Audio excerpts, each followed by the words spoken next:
They're cute, they love their toes, and they demand your constant attention and some sort of stimulation at all times. What about your boss? He complains a lot, he requires you to stay professional, and he demands your work ethic and your time. And he's always grumpy, as you can see, unlike your children. There's a big difference between your kids and your boss. But ideally, your life should be 50% life and 50% work. But in reality, most parents put work first, so 75% work and 25% life. Assuming that you're taking care of yourself, your time to live your life gets even smaller. And I'm sure there's a lot of other household tasks you have to take care of, which clearly this little wedge to live life just gets smaller and smaller the more responsibilities you take on. That's why we're here to teach you guys how to balance your time and get the most out of that small sliver of life that you have to live. Oh, sorry. Why should you listen to us though? We're not parents and we don't have careers. So what we did to give ourselves credibility on this topic is we conducted a small series of questions to interview our families and our parents so that we could get a little bit better of an idea of what it's like to be a parent with a career. So my dad was one of those people that struggled with maintaining life, work, and family. So when my dad first arrived in the U.S., he worked at 7-Eleven, earning a minimum wage job, and due to that, he had to work 16 to 18 hours a day, and he only spent around an hour or two there, like with me and my sister. And this was especially hard for him because he was a single parent, so this took a lot of toll on him, whether it be physically or mentally. So he decided to quit his job and start working at a trucking company. And then after working there for about 3 years, he really enjoyed it because it gave him more flexible hours, and it obviously gave him a lot more money than 7-Eleven did. So he decides to make it his career, and so he quits his job at the trucking company and started his own company. And now he has 3 trucks and he has 2 employees under him, and he has like as many flexible hours as he wants. He can spend as much time as he wants with me and my sister. So like the lessons to take away from this story is it can be really hard to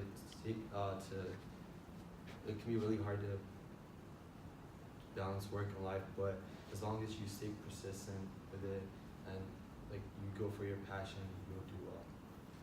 And one of the things that stuck out with me is like when I interviewed my dad, I asked him if he could go back in time and redo everything, how would he do it again?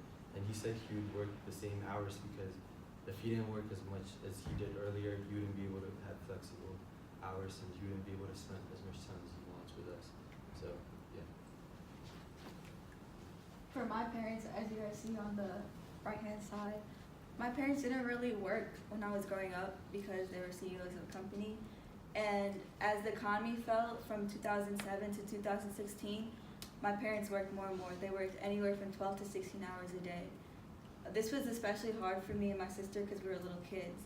And now growing up, being in college, me and my sister in college, they don't work, they're retired. So looking back on it, my parents do regret not spending enough time with me and my sister, but they wouldn't change anything because what they did was leading up to the factor that they put everything aside for me and my sister in the future. So my parents are right here in the bottom right-hand corner. My dad has worked for the same trailer company from the day I was born, and he still works for them now. So he's kind of been a full-time parent my entire life. My mom, on the other hand, she didn't really go and get her career until me and my sisters were in college. So the ages that we were when my parents started their career actually had a really big difference on their answers to my questions.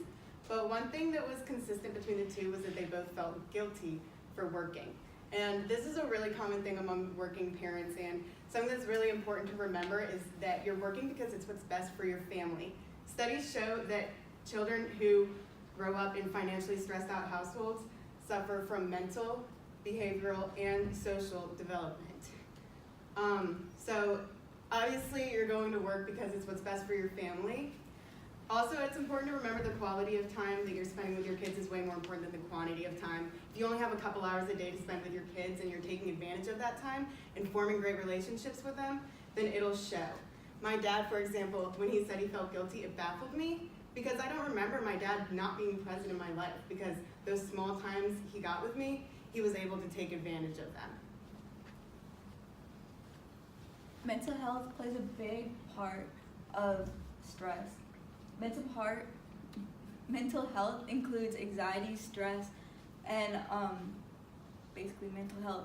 So within mental health, you have stress. So stress plays an important factor because if you have a lot of stress, you're going to tend to worry a lot. You're going to tend to have panic attacks, which falls under anxiety.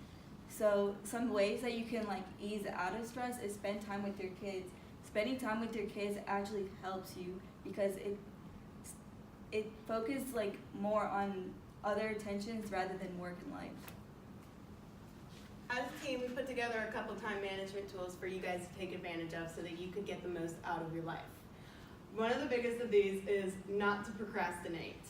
Brian Tracy is a time management guru, and he has some really good advice if you're struggling from procrastination like I do, to just eat the frog. And the frog is basically that big ugly task that you have that you don't want to do, and it's kind of just staring you back in the eyes. But think about how good you'll feel once you eat that frog, once it's gone, and how much better and more efficiently you'll get everything else done. Another important thing is stop multitasking. People who multitask don't really put a 100% into everything they're doing. Instead of trying to get a million things done at once, set small blocks of times so that you can fully commit yourself to everything you're doing. Also, don't overanalyze yourself. Being a parent is the hardest job in the world, and having a career on top of that is ridiculous. So no one's really expecting you to be perfect, and it's okay to not go to every PTA meeting and not chaperone every dance, and to learn to say no and to not bite off more than you can chew. So to help you with time management, we came up with 2 things that everybody should do to better manage their time.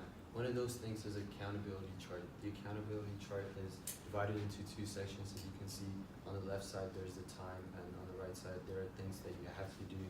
And this helps you use your time more efficiently because it shows you which times aren't being utilized as well as they should. An accountability chart is also a to-do list. So personally, I write hourly by hourly, which helps me a lot to plan out my day. So I advise you guys to do that. So it can be really hard to follow the things we've talked about right now, but we've came up with a website and an app to help you with those things. So it's called The Balance, and it has a lot of tools in it to help you manage your stress, mental health. It helps you with time management, and it also has meditation to help you with anxiety, stress, any type of problems you have. And we've also created a forum which you can discuss with other parents that are going through the same problem as you. And we've also implemented a live chat button where you can get help 24/7 from our website about any of the things we offer. So I advise you guys to download the app today and make sure you take advantage of all the tools we have to offer for you. Thank you.